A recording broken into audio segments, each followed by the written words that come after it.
My family in the band, and I spent 25 years in it myself. I'm retired from it now. I've left it up to the young ones to carry on the tradition. But you passed on the musical talent anyway? Well, I wouldn't say I had a great musical talent, but in my days we learned from notes.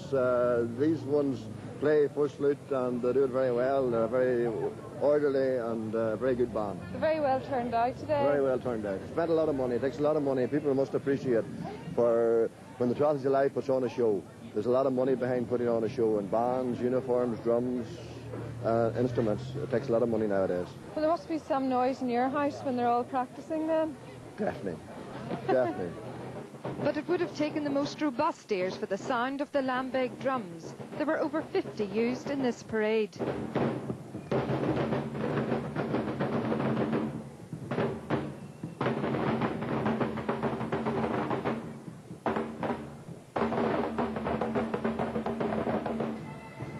But on a more musical note, some of the best bands in the country took part in the Keady Parade.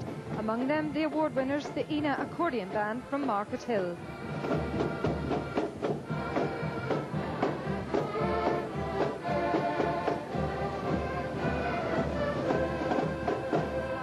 It wasn't just the music that caught the spectators' attention. As usual, the crowd looked on in anticipation of a twirling baton slipping away. But no chance with schoolgirl Jill Armstrong, the world champion junior majorette, who led the Rough McCreany Pipe Band.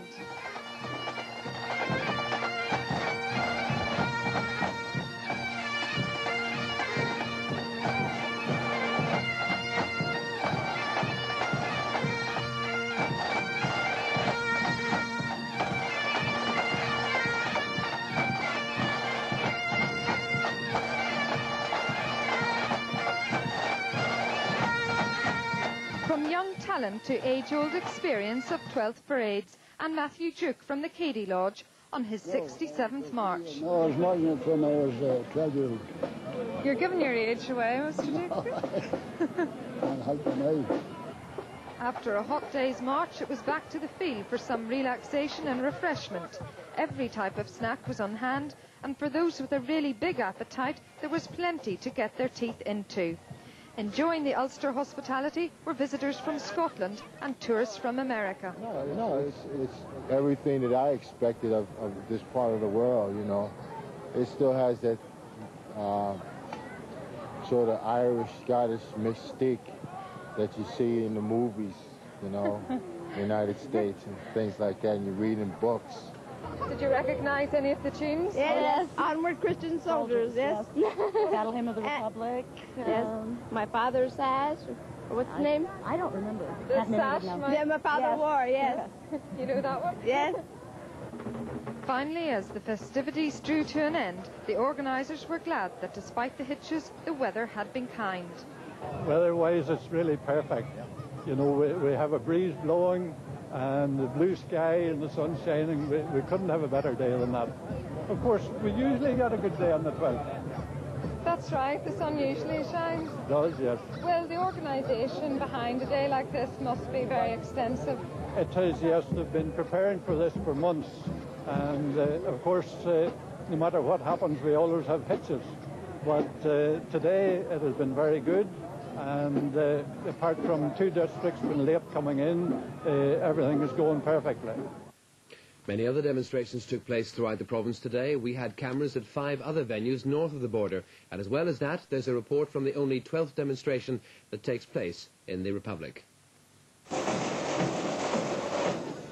One of the biggest crowds for any of the 12 demonstrations taking place today was in the seaside town of Portrush, where the spectators watched thousands of Orangemen from County Londonderry celebrate in colourful style.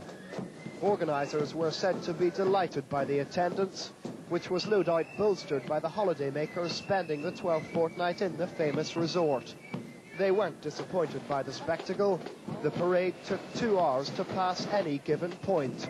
Around 10,000 bandsmen and women and members of the Orange Order were on the march. Loch Brickland was the venue for a demonstration involving 8 districts from County Down. The route was crammed with spectators who offered cheers of all kinds. It was a warm day, and clearly marching and spectating was hot work. The procession comprised almost 60 bands in all, and 16 lodges came from Banbridge alone. After the parade, all those taking part heard calls for the scrapping of the Anglo-Irish Agreement and for tougher measures to defeat terrorism. Cookstown, with its long, wide main street, provided an ideal setting for the East Tyrone demonstration. Brethren from Killyman district had the honour of heading the procession, which was made up of 80 lodges and bands. Hundreds of people lined the street, and with the Mid-Ulster section of the Scottish Pipe Band Association one of the strongest in the province, it was not surprising that pipers provided much of the musical entertainment. As well as Killyman, the districts taking part were Stewartstown, Castle Caulfield, Pomeroy, Coke, Benburb, and the hosts, Cookstown. The County Antrim parade in Ballymena attracted more than 2,000 Orangemen who made their way this morning to the field on the Ballymoney Road. Some had small drums,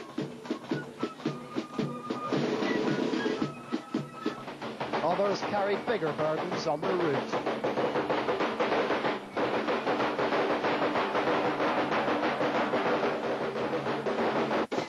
"30 lodges and bands were involved in the demonstration.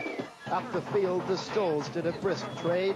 Spectators enjoyed the sunshine, and some of the youngest there got into the swing of the music. The independent Orangemen were on the march in the Antrim town of Rasharkin.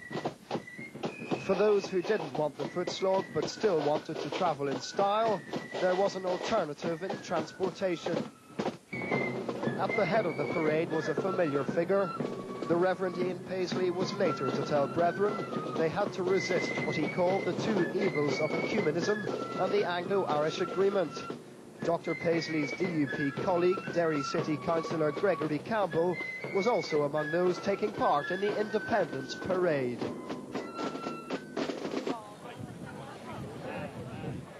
It may sound rather Irish, but County Donegal's 12th celebrations took place on the 8th of July. Hundreds of people from both sides of the border were at Rosnowla to enjoy the day, and the demonstration was one of the biggest seen in the resort for years. This is the only 12th demonstration that takes place in the Republic, and on Saturday almost 20 lodges were involved. There were Orangemen from Cavan, Monaghan, Dublin and Wicklow, as well as from the home county and Northern Ireland. Civic guards escorted the procession on the mile-long walk to the demonstration field near the famous Strand. The weather was kind. This year it's the turn of number 2 district to head the parade. In honour of the occasion, many of the bands were sporting new uniforms. Every member of the Rising Sons of Donaghadee flute band who escort Primrose Temperance raised money for the new rig out.